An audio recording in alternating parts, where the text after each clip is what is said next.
Hello. Thanks for all coming along. I hope this talk will be interesting and informative for you all. If not, there's a big green button that is really satisfying to press, so you can just enjoy watching me hit this big button to move the slides on. This is actually so I've got a game here at the festival, Codex Bash, which is in Obernspree right now. This is actually one of the original buttons for the game, which I've repurposed as the clicker for my talks. So, so bringing a bit of the game into the talk. My background is I'm based in Bristol in the UK. I've been working as a one-man team for about the past 5 or 6 years. I kind of started making games when I was a teenager back in 2001. Graduated with a degree in maths in 2010, and since then have been kind of running my own little one-man business. Started out with iPhone and iPad games, and then going on to do sort of more kind of installation-based games involving weird hardware, and also, as well as this, I do some work in educational games using games to teach mathematics. But this is the cool stuff that I really, really like, and that is weird hardware. I've done games involving big touchscreens, so that's a 27-inch touchscreen, just like the one in the Game Science Center. The photo on the right, someone told me that wearables were going to be big last year, and that happened. And then, obviously, that really did happen. So those buttons turned into an installation, which I did for the Join Local Multiplayer Festival. I think some of the people in the morph suits are in the audience. So, I'll be talking about that a bit later. I also have a big focus in my work on social play. I like getting people to play together. I like getting them to sort of interact physically. I kind of believe that when people make physical contact during play, it breaks down bonds, and it kind of creates an opportunity for them to interact on a personal level in a kind of deeper and richer kind of way. So a lot of my work is very physical. A lot of it uses physical space, and increasingly, I mean, if you've played Codex Bash, you'll have been aware of the amount of running around, and there's stuff stuck up on the walls, and there's all about, there's a lot going on with this kind of interaction with a 3D space in the real world. And I like using that kind of space a lot, because I like offering the players an opportunity to think creatively about how they interact with the space. The space, what objects are there in the world around them? How are the other people in the game moving around? In many ways, you get an almost kind of procedural level design kind of erupts from people, the different people who are in the space with you. How do they move around the space? You need to move around them or push through them. And the fact that when you play a game in a physical space that involves you moving around that space, your experience is going to be unique. You know that no one else is going to have the same experience as you, because they're playing with different people, and they're playing in a different space with a different layout, different obstacles, different trip hazards, and different things that they could pick up or stand on. So that's why I love it so much. I mean, my kind of idea of the role of the computer in the experience is that it's there to facilitate play rather than be the focus of play. So the computer is there to tell the players the rules and the motivations and the, what's the word I'm looking for? The goals of the game, and it's there to keep score. But beyond that, the meat of the experience is going on in the real world. So, this talk I'm going to talk about 3 of the games that I've made. One of them with a big focus on cheating. One of them which taught me a lot about how people interpret a game in a physical space.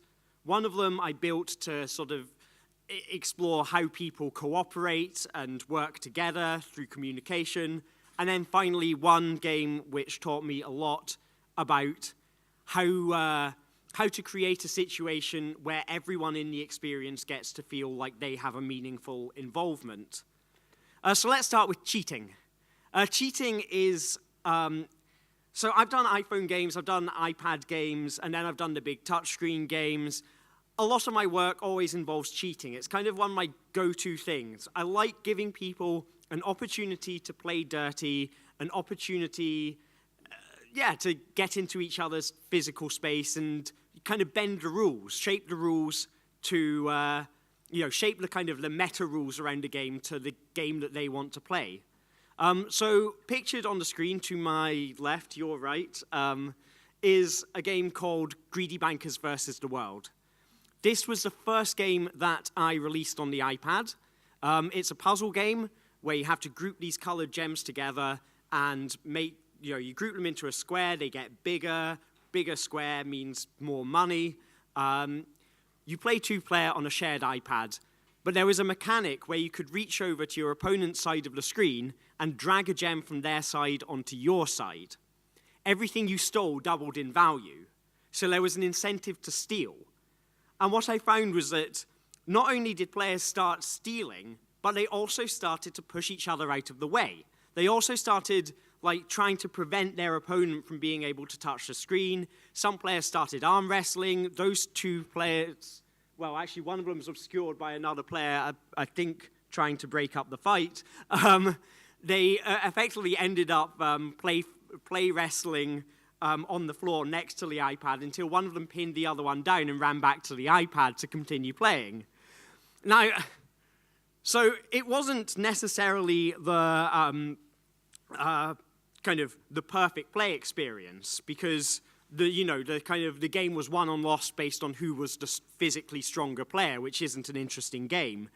But it did show me that if you put in an incentive for people to bend the rules to their advantage, they will come up with their own unique interpretations and their own unique ideas of how they can use that to their advantage. So after many different games and prototypes I tried which involved some kind of concept of cheating, this one ended up being my favorite. This is a game I did called Tap Happy Sabotage, which is played on a big touchscreen, 27 inches or bigger, and supports up to 52 people on the same touchscreen. Every player is given a picture, like a card with a picture on it. So there's lots of pictures of eggs floating around. If you touch your picture, then you get a point. 5 points wins you the round. 3 rounds wins you the game. However, every player is also given a bad card. And if anyone touches your bad card, you lose all of your points. And as the game goes on, it introduces all these different twists and these changes to the mechanics, and each one offers you a different opportunity to play dirty and mess each other up. So I'll show you a little video of what it looks like, and then go through a bit about a bit more detail about the cheating and how that affects the gameplay.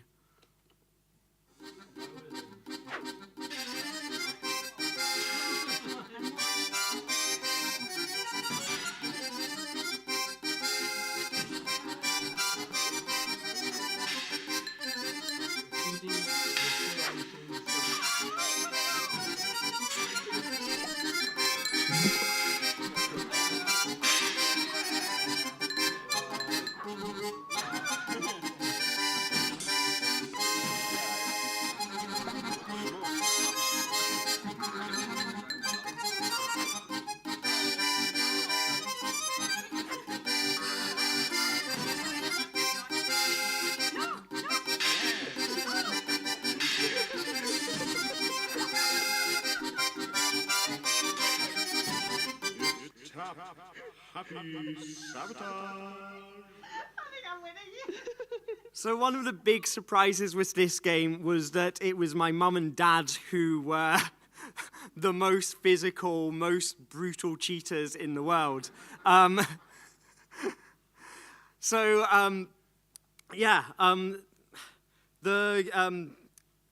you hopefully saw in that video is that there were a lot of pictures of people grabbing each other's arms, people pushing each other out of the way, people kind of wrestling over the physical space.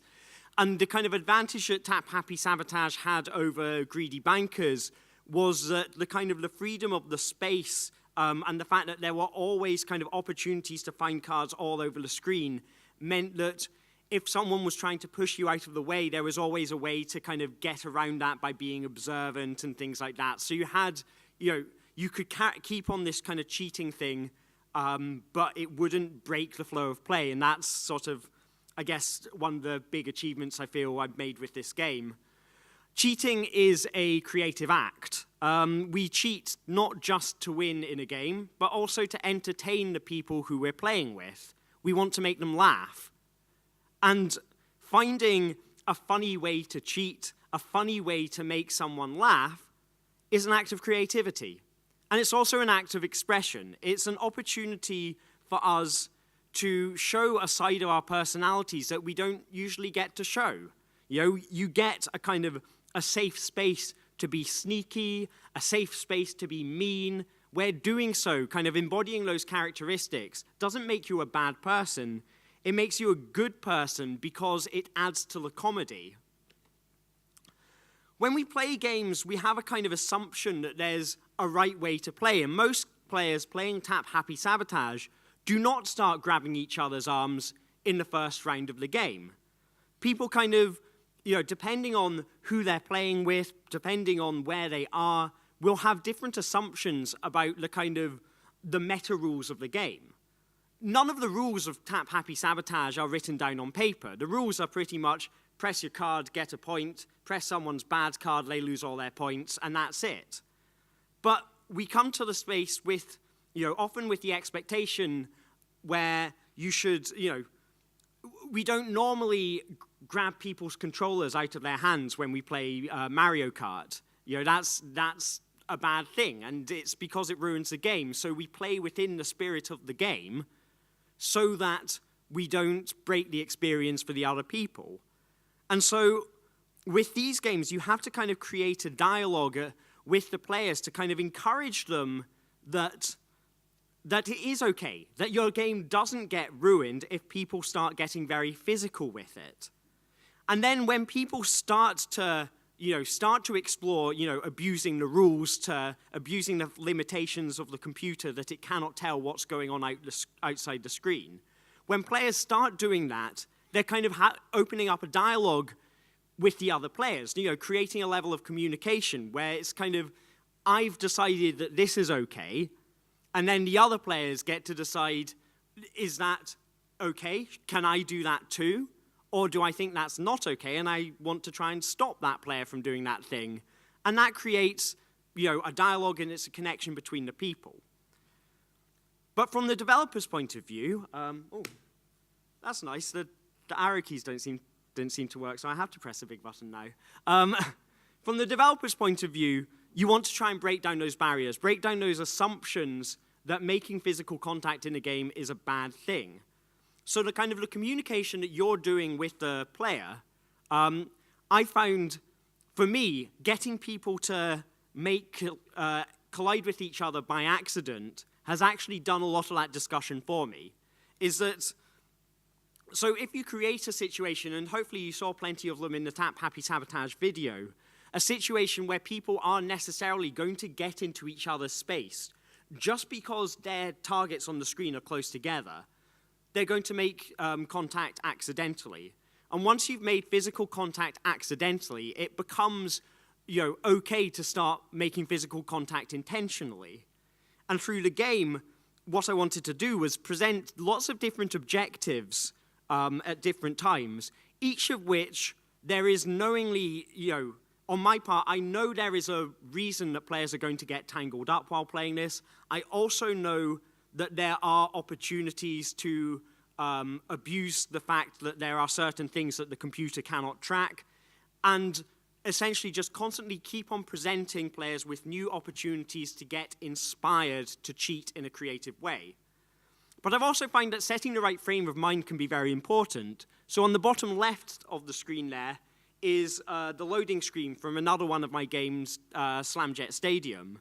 And in that, on every single loading screen, I showed an example of a way a player could cheat. And some of them were very, very silly. Like one of them was like a guy cycling away with the iPad in the little basket on the front of the bicycle, and it's like, they can't win if you've stolen their iPad or something like that. But the point is that when you show people stuff like that, you're saying to them the spirit of the game is cheating. This idea of cheating is in the spirit of the game. You're reinforcing that.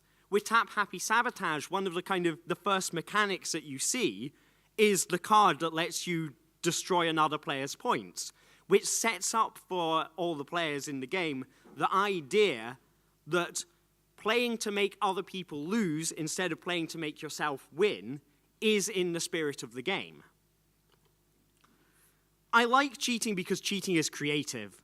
We take the game, and then we put our own stamp on it. The meta game that we create around it is our own and belongs to no one else because it's born out of the interactions that we have with the other people. And this makes it a very personal experience. So from one kind of idea of creative interpretation of the rules and objectives of a game to another. So these are my lovely, I don't think I'm allowed to call them Power Rangers, but I've never asked. So these are the adequate Rangers, the idea of this game, this was performed at the Join Local Multiplayer Festival here in Berlin back in August. It involved one player coming up from the audience, and they had to defend the city from the onslaught of costumed monsters coming to attack them. To defeat the monster, they had to press the colored buttons in the right sequence, but the colored buttons were attached to the 4 Rangers.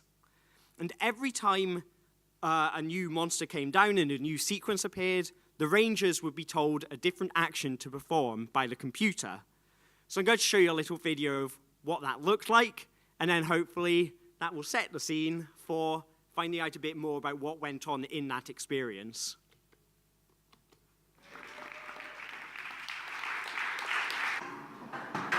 Rangers, I command you to spin.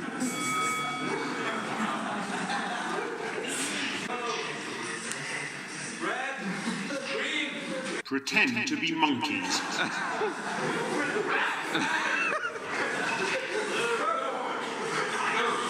Yellow. High five everyone. Yeah! Yeah!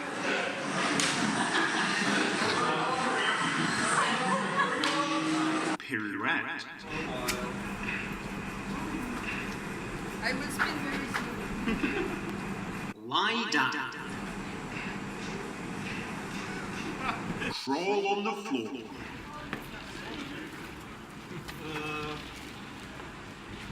Fight.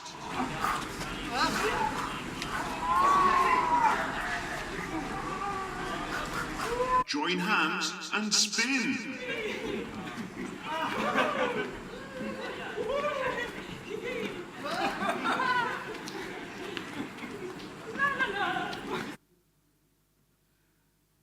So yeah, that was the button power team. Now, I know that I can definitely see one in the audience, but I will not reveal their true identities. That secret will stay with me to the grave. I'm going to focus on the experience that happened on the stage rather than the one on the courtyard, just because I think there's a lot of interesting stuff going on because there was an audience and because there were costumes involved. But first, the player. The player who you saw chasing after the Rangers, trying to press the buttons, he had to constantly deal with a level that was changing shape in front of him. This idea that the people in the space shaped the world that he has to navigate was very true because of the way the Rangers were moving around independently.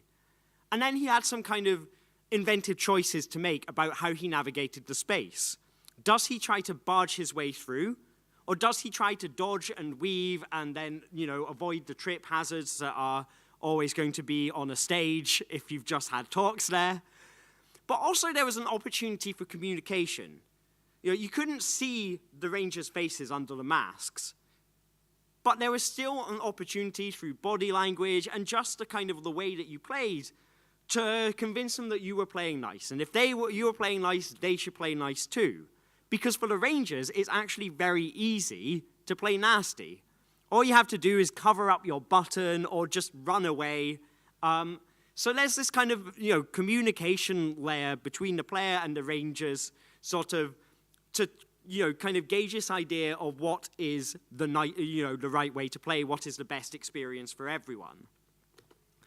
The Rangers had a lot of opportunity to interpret the orders they were given in creative ways. So you heard, they were told to lie down on the floor, crawl around. They pretended to be monkeys. At one point, when they were told to pretend to be monkeys, I don't think I captured that in the footage, one of them spotted there was an inflatable banana in the room. So he went to pick up the inflatable banana, and the other Rangers all went chasing after the inflatable banana. And I really like that because it is a creative response. I had not intended them to use the banana. There is another action which involves using a banana, but I completely not made the connection between bananas and monkeys. And so that idea, someone going, wait, there's a banana over there, I can use that to pretend to be a monkey, that is an act of creativity and expression. They saw, here is a funny way to perform, and they went and did it. So as well as that, they get the choice of, how cooperative are they going to be? When they're told to lie down, do they lie down on their front or do they lie down on their back? When they're told to crawl on the floor, do they crawl towards the player, away from the player? Do they pretend to be puppies? They have that opportunity. The Rangers, as well as having a kind of, control over how they, move expressively during the game, they also have the ability to shape the flow of play, because they're the ones who can make it easier and harder for the player. If they want to run away, they can, if they think the player's doing too well, and if they think it's funny to make the player work harder, they can make the player run away, but they also have the opportunity to be nice to the player, to keep the game going, to keep the game alive. The one that surprised me the most, though, was just how much interaction the audience got to have out of the experience. So we had, certain members of the audience noticed the fact that the player was unable to look at the screen and, then look at the Rangers, back and forth, back and forth. This was getting tiring. And so they were shouting out the colors to the player, so the player didn't have to keep on turning around. And this act of cooperation was completely unprompted. It was just something that some of the players decided to do, and then a lot of the other players decided to join in with.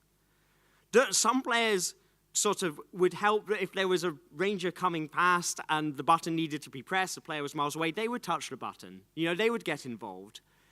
And other players, other audience members just wanted to touch the Rangers. I saw a lot of arms reaching out just to stroke the spandex. And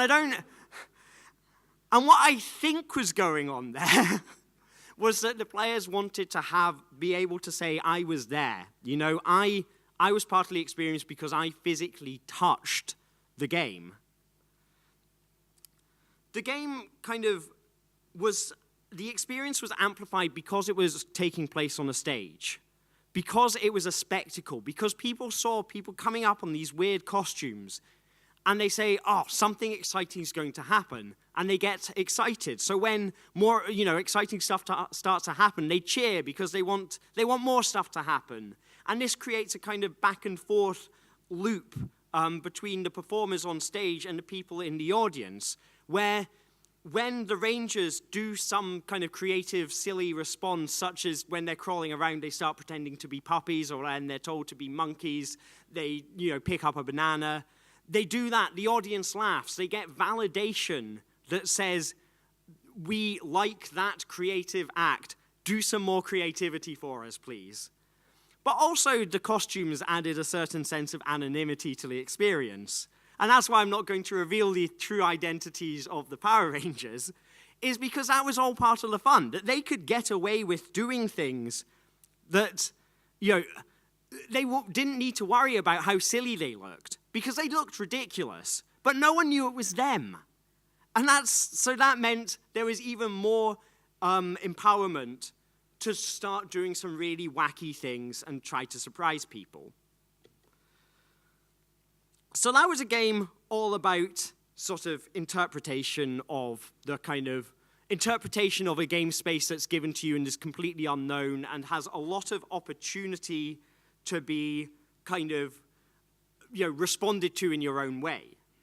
It also had a lot of communication in it, and that's something that I think is very strong in these sort of installations, is that by putting people in a physical space where they are interacting not through a screen, but directly with each other in a space, they have an opportunity to communicate with each other in a deep level. So Codex Bash, which is the game here on show at Amaze, is all about getting people to cooperate to solve puzzles. So the game works. There's 4 buttons that look like this: a red one, a yellow one, a green one, and a blue one. This is a green one. I'm glad that got a chuckle. That was a terrible joke. So yeah, the players see a sequence of symbols or a sequence of letters up on the screen, and this corresponds to the order in which they need to press the buttons. And to figure out what those symbols mean, they need to look at the screen where there's some kind of puzzle there, where the answer is the mapping of symbols to buttons, or there's objects in the room, circuit diagrams, photographs, floppy disks, that they have to find and then find the clues on those sheets. So again, a little video so you can see what it's like, and then I'm going to talk about the details about creating these puzzles to encourage people to cooperate and communicate.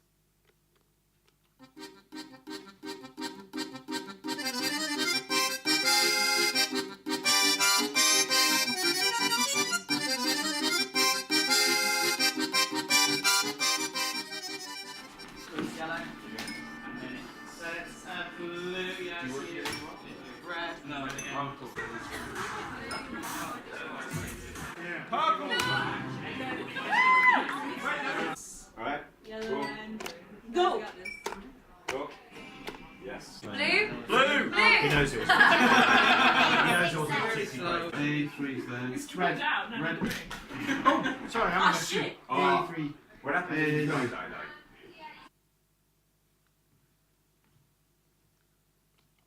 So, Codex Bash began life. The first place I showed it at was here at Amaze last year. So you might recognize some of the footage. The location in a lot of them is Urban Spray. Is a lot of that footage. It started out as a game intended for one player.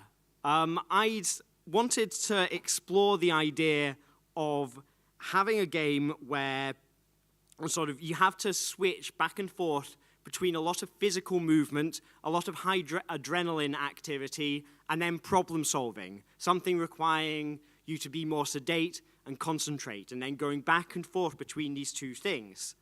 And players rightly found that the answer to my question of how would that work was it's really, really hard.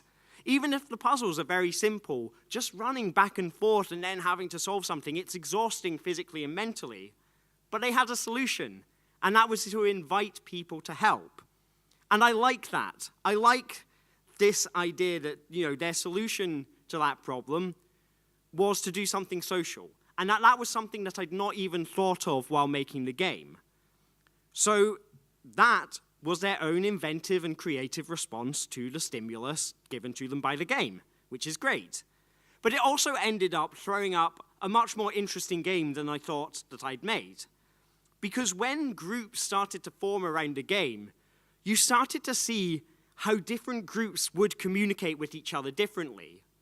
So some teams had a very distinct leader who would emerge. Some teams didn't. And sometimes if there was a leader and that leader made a mistake, the response of the leader and the team would differ between teams. Sometimes the leader would go, "Oh, I'm not leader anymore, I can't do this." And sometimes the leader would blame the person who'd pressed the button, even though they were the ones who told them to press the button. And then you get people who, nominate themselves to do all the running around so that everyone else can concentrate on the puzzle. And then you have, like, the puzzles that involve some level of memorization. Different teams come up with different ways to memorize them, like shouting out, heart is green, like over and over again, because the symbol of a heart, it corresponds to the green button. Every team had their own unique interpretation of the best way to do this, and that's when I saw, okay, there's something interesting in this. The puzzles were designed originally with this idea that they were meant to be sort of, the challenge was, can I figure these puzzles out when I'm absolutely knackered from running around? But I realized that the way these puzzles were designed actually made them very appropriate to these kind of team-based activities. What I didn't want to do with the puzzles in the game is have a lot of logical steps involved, because I wanted to create an opportunity for people to, and this is where I get a little bit lost, and I apologize. Okay, so I wanted the focus to be on this kind of a eureka moment. So rather than the puzzle being, you've got a lot of things to work out, there's always sort of one little hook, and then you get the satisfying moment of going, yes, I have figured out the answer to that hook. And then you get the sort of communication step involved in, how do we execute this? How do we get everyone to run around between the buttons? How do we shout everything out so everyone presses everything in the right order? If there's stuff to memorize, is there a mnemonic that we can use to memorize it all? So you've got this kind of communication step going on in the problem solving, where everyone's suggesting ideas on what the solution to the puzzle is. And then after that, you've got this communication on the execution side. So people are trying to organize the team to make sure that they can execute effectively without making mistakes. The reality with all of these installation games is that people are going to approach them with no idea what they are. And that is a great opportunity, because that means you can surprise people. You can show them something they've never seen before, and if they get into it, you made them have an experience they didn't know they were going to have, and I'd like to think that that is something memorable. But it also has a drawback, which is that people are very easily scared. If you've got a game in a public space, people don't want to get it wrong. People don't want to make a mistake because there's other people watching them, and they don't want to be seen making mistakes, by and large. And especially, this is a weird thing that I've sort of found from taking this game out and about, is there's a lot of people see Codex Bash, and they expect that, there's lots of people there in this space who have already seen it, and they know what it is, and this is a normal video game to them. And the reality is that couldn't be further from the truth. This game at the moment only goes where I take it, and there's only one of me, so I can't go to that many places. But it means that people are going to be scared, and if they make a mistake, they are very likely to walk away very quickly. So the design of the puzzles right from the beginning is that I wanted them to be trivially simple. The first thing you do is just get them to press the buttons in the right order. They get shown the buttons. There is no puzzle to do, because there is already a mental leap involved in kind of going, digesting that bridge between their stuff on the screen and their stuff in the buttons, and these two affect each other. So you want to give people an opportunity just to do something very natural and very simple with the game, and then going, yeah, you did it, you've got this, before you start throwing something a bit more challenging and something that involves them, having to be a bit more teamworky in order to do it. One thing I really, really tried to steer clear of is catching players out. There were puzzles that were taken out that involved things where players could hit the wrong button while being sure they were hitting the right button. These are things like the symbols changing. Every time you complete a sequence, it's the same puzzle, but the symbols are different now. Or timing elements, where you had to hit the buttons at the right time. And the problem is, if you don't know why you got something wrong, then it kind of breaks down the trust between you and the game, because what it tells you is that it says to you, you're not good enough. And I only want players to input an answer, like press a button, if they know it's the right button to press. I want them to trust that the game is playing nice and is on their side. Because it's not my job. The game is not made as a way to test who are the smartest people in the room, to separate the wheat from the chaff, to prove that, haha, I am smarter than you because you cannot solve my riddle. I want everyone, to be honest, to finish the game with a 100% score on their first try. Because the point of the game is not to judge how good they are, but to make sure that they have a good kind of communication experience through the process. I want to make sure that the puzzles get them to communicate with each other in an interesting way, much more than I care whether they win or lose. So with that in mind, it's kind of seems a bit weird that I decided to put lives and timers in there, because those are both ways to kill players. And they are there to add pressure. They're there to add a sense of jeopardy. Because really, this whole sense of you can't solve a puzzle while you're full of adrenaline is actually still there when it's just the pressure of something that might kill you if you get it wrong, something that might kill you if you do it too slowly. That creates the pressure that makes an otherwise simple puzzle harder. But it also gets people to communicate in a richer way. When you're low on lives, you're in a situation where if you make mistakes, you are going to lose. So you need to stop. You need to start listening to each other. Stop shouting, stop acting, start cooperating. And the teams that respond to that end up recovering their game and getting back into it. With the timer, that's there to make sure that players have to communicate efficiently. Because if you can't get across what you're trying to say quickly, then you're going to lose. So it kind of pressures people into making a kind of a more efficient kind of communication. So it's not just about what kind of I guess it's not just about what are you communicating, it's about how you're communicating these solutions to each other and commanding each other around the room as well as that. So as well as this pressure aspect, communication is kind of grown through having puzzles that are very visual. I like having puzzles that are very visual because it means that everyone in the room can make an equal contribution to finding the solution. Everyone in the room can see just as much puzzle as everyone else, and there is no concept of someone being at the driving seat making the big decisions. I also like to have things that get people to move around, so that's why if you play the game, you'll have noticed there's bits of paper, there's all the floppy disks, there's things that you have to line up on the wall. These are there to make sure that people can't spend all their time standing by the buttons and just pressing them.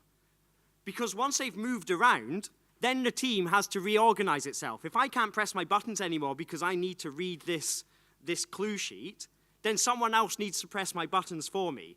So it's creating situations where people have to communicate by necessity. And finally, I try to make sure as much of it involves soft skills rather than kind of hard logical skills as possible. This is all about, trying to give everyone an opportunity to participate, not necessarily the people who are most kind of game literate. And so the final game I'm going to show you deals with this kind of soft skills thing. This is an installation I did for the Game City Festival in Nottingham and is now part of the National Videogame Arcade, which is a museum also in Nottingham, back in the UK. This game relied very heavily on soft skills in order to get players to be involved in the experience. Everyone was given a card, and they had to find that card on one of the 4 screens. When you find a screen with your card on it, you hit the big green button.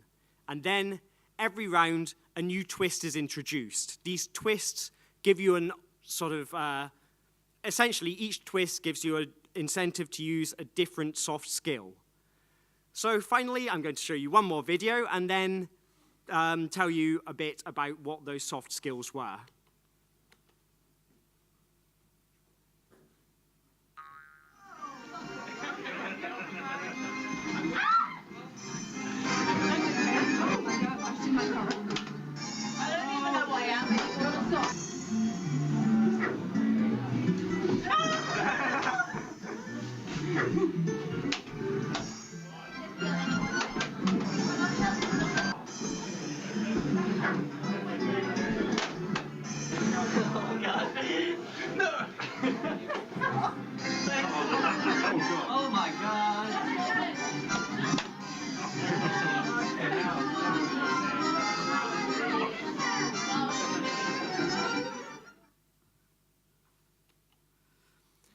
So the game uses a range of different soft skills to make sure that everyone gets a different chance to be involved. Every new round adds a new rule. It might be find your card now. It might be find a screen with 3 of your cards in it the next round. So everyone has a different opportunity to be the best player in the room at a different time. There's one round where the cards just appear, 1 card on each screen. You have to spot your card quickest and then bash it as soon as it appears. This is a round that benefits people with good reaction skills. There's one where your card will be on every single screen with a bunch of other cards, but on only one screen will your card be drawn upside down. You need to bash that screen. This is a round that rewards people with good skills of observation. There's one where you have to press your card when it's on the screen, and then it will move to another screen, and then you need to run to that screen, and you need to keep on doing that back and forth, dodging and diving and weaving between the other people in the room who are doing the exact same thing. And that, just like that sentence, requires a lot of stamina and agility, physical rather than verbal. And then one of the rounds you saw there was the one where you have to avoid letting anyone touch your card. The last card to get touched wins the points. And this one benefits people who are physically strong and good at controlling a space. This means that everyone, whenever a round ends, if you've been doing badly, maybe the next round will benefit you. Maybe the next round will be your opportunity because, yes, you don't have the fastest reactions, but everyone else is really tired out from running around, and you're really good at Where's Wally, and you can spot your card in a crowd. Giving people the opportunity to be the best player in the room gives them an opportunity to be a meaningful part of the story that you go home with afterwards. And that's what all of these installations are about. I'm not making games to last for 10 hours or 20 hours and become a major part of your life. I'm making games where I'm expecting most people to only ever play them for 10 minutes at most. But I want them to go away and talk about them, for the next hour, the next day, if I'm lucky, the next year. But for them to go away and talk about it, they need to feel that they were involved in a meaningful way. In Dash and Bash, there always needs to be a point in time where you feel like you could be the winner. But it goes for the other games as well. Every single game, I think, should give people an opportunity to be a hero or a villain, to be the player in the room that was doing so well that everyone hated them, or to be the player in the room who solved the puzzle that no one else could solve, to be the person in the audience who shouted out colors to help the player, so that the player didn't have to keep on turning around and looking at the screen. Or to be the villainous ranger who kept on running away, and everyone laughed whenever the player could never quite reach you. Or how about being the person who had so much bags of energy that they said, right, I'm going to do all the running around, you guys figure out the answer to this puzzle. Or the person in the room who was lagging behind the group, when everyone was everyone was just so faster on reactions than them. But then, because they were physically strong, got to do really well at the round that encouraged you to protect your screen from being pressed. Or how about the game that you played where you were the biggest cheater in the room? You were the biggest villain in the room because you kept on pushing everyone else out the way and always got your card. So then your friends grabbed your arms and pinned them behind your back so you couldn't move anymore. And you realized you could still press the touchscreen with your nose, so you did that. All of these stories involve the other people in the room, and that's why installations are exciting, because you do have that constant interaction with other human beings in your physical space happening all the time. So you create a memorable experience, and I think that is what's really special about them. So I'd like to thank you all very much. I'll give you the secret identity of that ranger. That was me. I'd like to thank you all very much. And if you do have any questions, I would love to hear them. Is that a question over there? Yeah? Oh, thank you.